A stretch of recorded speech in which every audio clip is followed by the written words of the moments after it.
sore rekan-rekan semua, kembali lagi kami di sini Polres Kupang akan melaksanakan rilis terkait dengan penanganan dugaan tindak pidana barang siapa di Polres bersama-sama melakukan kekerasan yang terjadi pada tanggal 30 Juni 2022, tepatnya di Desa Kotabes, Kecamatan Amarasi.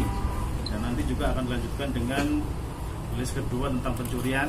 Tapi untuk yang pertama tentang kejadian sebagaimana ketahui tentang penanganan kasus yang terjadi di Kotabes tanggal 30 Juni kemarin, yang ada kaitannya dengan penanganan kasus yang kita rilis sebelumnya, yaitu tentang hal yang di lokasi yang sama.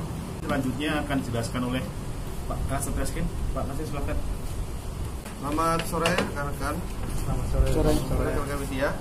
Baik, di sini saya selaku Kasatreskim akan menjelaskan tentang press release penanganan dugaan tindak pidana barang siapa di muka umum secara bersama-sama melakukan kekerasan terhadap orang di wilayah hukum Polres Kupang. Kemarin kita sudah melakukan press release yaitu tentang yang kasus yang sama, namun ini yang sekarang adalah kejadian yang sebelumnya. Jadi kronologi kejadian pada saat itu, pada hari Rabu tanggal 29 Juni 2022 sekitar pukul 1 dini hari, bertempat di Amarasi, Kotabes, Desa Kotabes, berlangsung acara pesta nikah. Kemudian saat acara sesi bebas, di situ terjadi listrik padam. Setelah listrik padam, suasana gelap, kemudian terdapat lemparan batu, ya, tidak tahu siapa. Kemudian setelah lampu menyala, ada korban yang terkena lemparan batu tersebut, dan korban itu secara refleks mengangkat batunya. Nah, setelah mengangkat batu, kemudian ada datang seorang saksi yang berinisial DN menanyakan di situ kepada korban menggunakan dialek Kupang, itu lu mau lempar siapa? Ya. Dari situlah terjadi pertengkaran mulut. Kemudian setelah jadi pertengkaran mulut, dari saksi itu ternyata mengundang reaksi teman-temannya yang berjumlah 4 orang yang berinisial MY, IS, JR, dan YR. Jadi ketika pertengkaran adu mulut itu, pelaku berinisial MY itu langsung memeluk korban. Dari memeluk korban itu kemudian memeluk dari arah belakang menggunakan kedua tangan. Kemudian dilanjutkan oleh pelaku yang berinisial IS, ya, langsung memukul pipi kanan korban menggunakan tangan kosong. Kemudian diikuti oleh pelaku berinisial JR, memukul korban bagian leher kiri menggunakan tangan kanan 1 kali. Kemudian disusul dari pelaku berinisial YR. Nah, dari situ dia juga memukul korban menggunakan tangan kanan 1 kali. Jadi mereka melakukan itu bersama-sama. Kemudian ada satu lagi pelaku berinisial OR memukul korban itu menggunakan tangan kanan mengenai dahi. Jadi di situ memang kalau kita gambarkan ada yang pegang memukul satu korbannya secara bersama-sama. Untuk saksi-saksi yang sudah kita periksa ada 7 orang saksi. Kemudian kita juga memeriksa korban. Kita juga sudah mendapatkan vernya atau visum et repertum, dan itu berkesesuaian dengan luka dari korban yang diderita. Ya. Dari kejadian ini kami menetapkan 5 tersangka. 5 tersangka dengan menetapkan pasal, yaitu pasal 170 ayat 1 subsidiar 351 ayat 1 junto pasal 55 ayat 1 ke 1 KUHP dengan ancaman 5 tahun 6 bulan penjara. Itu adalah press release yang ini untuk kasus yang diamarasi. Kami sampaikan sekali lagi penyampaian dari Bapak Kapolres bahwa kita tidak memandang siapapun, ya, suku apapun. Kalau memang salah, pasti akan ditindak tegas dan terukur. Terima kasih untuk press release sore ini. Mungkin ada rekan-rekan pertanyaan. Ya, silakan. Mungkin ada rekan-rekan ada yang mau disampaikan yang kurang jelas. Dan di belakang adalah dapat saudara saksikan itu para tersangka ada 5, tapi 4 yang ada di belakang kita, karena yang satu masih dalam juga sebagai korban kasus yang selanjutnya dan sekarang masih dalam perawatan. Ada yang mau ditanyakan? Silakan. Ya, cukup. Kemudian kalau gitu kita lanjutkan dengan yang kedua. Langsung aja lah ya. Baik, terima kasih rekan-rekan. Jadi kita lanjutkan untuk press release selanjutnya, yaitu tentang kasus pencurian.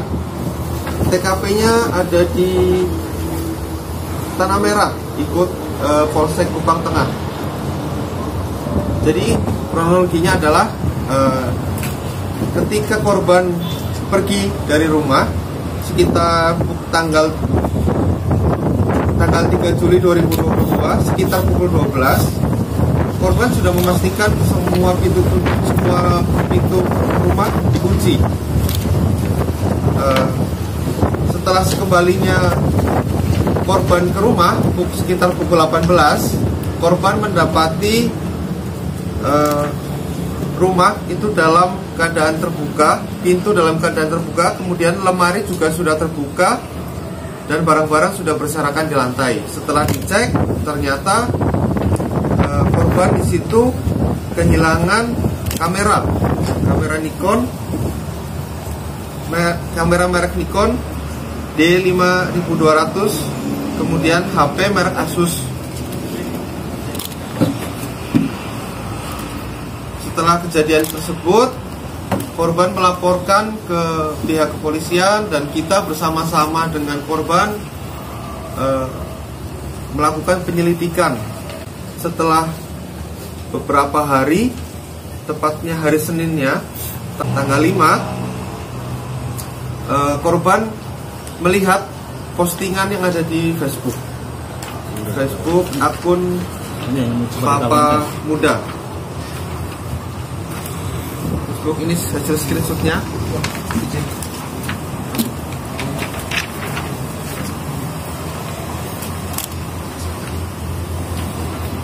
Setelah itu dari korban bersama kita kepolisian mencoba untuk cari tahu apakah itu kamera milik korban atau bukan. Jadi dengan mencet atau melakukan pengiriman pesan melalui Facebook, di situ DM atau direct messenger ya di Facebook, menanyakan apakah barang ini masih ada. Ternyata itu masih ada, dan menanyakan harganya berapa, alamatnya di mana. Ternyata ada di akun tersebut menjawab ada di Tanah Merah. Setelah ditelusuri bersama korban dengan kepolisian bahwa akun tersebut dikenali oleh korban, langsung menuju ke tempat pelaku. Kemudian kita lakukan interogasi secara mendalam. Baru saat itu pelaku mengaku bahwa dia mengambil kamera. Setelah kita melakukan pendalaman dan pemeriksaan, ternyata cara masuk pelaku ini yaitu mencongkel jendela milik korban. Di sini dia mencongkel itu menggunakan parang untuk mencongkel jendela, kemudian masuk ke dalam rumah. Jadi sudah jelas untuk pasal yang kita terapkan di sini, yaitu menggunakan pasal pencurian 362 KUHP dengan ancaman hukuman 5 tahun penjara. Adakah yang mau ditanyakan? Rizban dari Info NTT, kira-kira pelaku ini sebelum dia merupakan spesialis sebelumnya setelah melakukan tindak pidana pencurian sebelumnya, atau ini pertama kali kemudian? Jadi setelah terima kasih pertanyaannya. Setelah kita dalami, dia melakukan pencurian di wilayah hukum yang lain, ya, di wilayah hukum yang lain, namun belum ada laporan. Jadi setelah kita kembangkan, sementara di sini baru 1 TKP-nya. Untuk TKP yang lain, kita menunggu dari wilayah hukum lain apakah ada LP-nya atau tidak. Kita masih kerjasama dengan polres-polres sekitar sini. Gitu. Ancaman hukuman, Komandan? Ancaman hukumannya 5 tahun penjara. Siap. Izin, Komandan, kalau dia melakukan perbuatannya atas mungkin ada jaringannya atau dia sendiri yang melakukan tindakan ini? Ya. Kalau terima kasih pertanyaannya. Untuk tindakannya dia melakukan sendiri. Dia tidak ada kerjasama dengan teman atau apa, memang dia murni sendiri. Ya. Motifnya ya untuk memenuhi kebutuhan, tapi itu tidak ada alasan untuk pembenaran bahwa memang itu mencuri, ya tetap salah.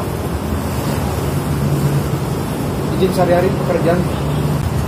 Jadi untuk pelaku ini kerjanya di cetakan batu, ya. Jadi serabutan lah intinya di situ. Pelaku ini memang warga asli Tanah Merah, benar? Jadi tersangka ini memang orang Tanah Merah, orang Setu juga. Jadi dengan korban jadi tahu sebenarnya siapa korbannya, siapa pelakunya. Jadi mereka sebenarnya sama-sama tahu. Tapi memang karena desakan kebutuhan ekonomi, ya dia melakukan menghalalkan segala cara, tapi tetap tidak dibenarkan. Inisialnya kemana? Inisialnya AD. Ya. Inisialnya AD. Demikian. Kalau demikian, terima kasih rekan-rekan atas kerjasamanya. Mungkin kalau ada kasus yang lain nanti kita informasikan di kemudian hari. Terima kasih.